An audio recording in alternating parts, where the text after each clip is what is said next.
कार्रवाई को अंजाम दिया गया है। अलग अलग जिलों में यह कार्रवाई हो रही है। किश्तवाड़ में 7 आतंकियों की संपत्ति कुर्क की गई है, तो वहीं जम्मू में उधमपुर में 1 आतंकी सहयोगी पर मामला दर्ज हुआ है। भद्रवाह में 1 आतंकी सहयोगी गिरफ्तार हुआ है। 29 फरार आतंकियों की संपत्ति भी कुर्क की जाएगी। तो मुख्तलिफ इलाकों में ये कार्रवाइयां हो रही हैं। बड़ी खबर इस वक्त आपको बता रहे हैं, जहां आतंकवाद पर लगाम लगाने के लिए लगातार इस तरह की कार्रवाइयों को अंजाम दिया जा रहा है। जम्मू कश्मीर पुलिस ने आतंकी समर्थकों पर कार्रवाई की है। इससे पहले भी कई जगह एनआईए ने रेड मारी है, तो वहीं पुलिस ने भी मोर्चा संभालते हुए कई आतंकियों की संपत्ति को कुर्क किया है। जम्मू कश्मीर के मुख्तलिफ इलाके हैं जहां पर आतंकवादी समर्थकों पर बड़े पैमाने पर यह कार्रवाई शुरू की गई है। अलग अलग जिलों में यह कार्रवाई हो रही है। किश्तवाड़, उधमपुर, भद्रवाह, ये तमाम इलाके हैं जम्मू कश्मीर के जहां पर आतंकवादी सहयोगियों की संपत्ति को कुर्क किया गया है। इसमें किश्तवाड़ में 7 आतंकवादियों की संपत्ति कुर्क होना बताया जा रहा है। इसके तहत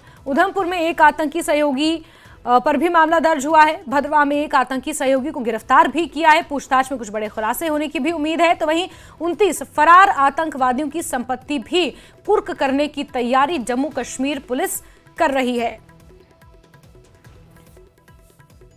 तो जिस तरह से बीते दिनों आतंकवादी गतिविधियों में बढ़ोतरी देखने को मिली, विधानसभा चुनावों के बाद एकाएक जिस तरह से आतंकी गतिविधियां सामने आई, उसके बाद आतंकवाद पर लगाम लगाने के लिए ये लगातार बड़ी कार्रवाइयां हो रही हैं। चाहे एनआईए की बात की जाए या फिर सेना की तरफ से बात की जाए, जम्मू कश्मीर पुलिस की तरफ से बात की जाए, हर तरफ से आतंकवादियों को धर दबोचने की कोशिश की जा रही है। जहां एक तरफ OGWs के नेटवर्क को तोड़ने की बात कही जा रही है, तो वहीं कुछ फरार आतंकवादियों की संपत्ति कुर्क करने की भी तैयारी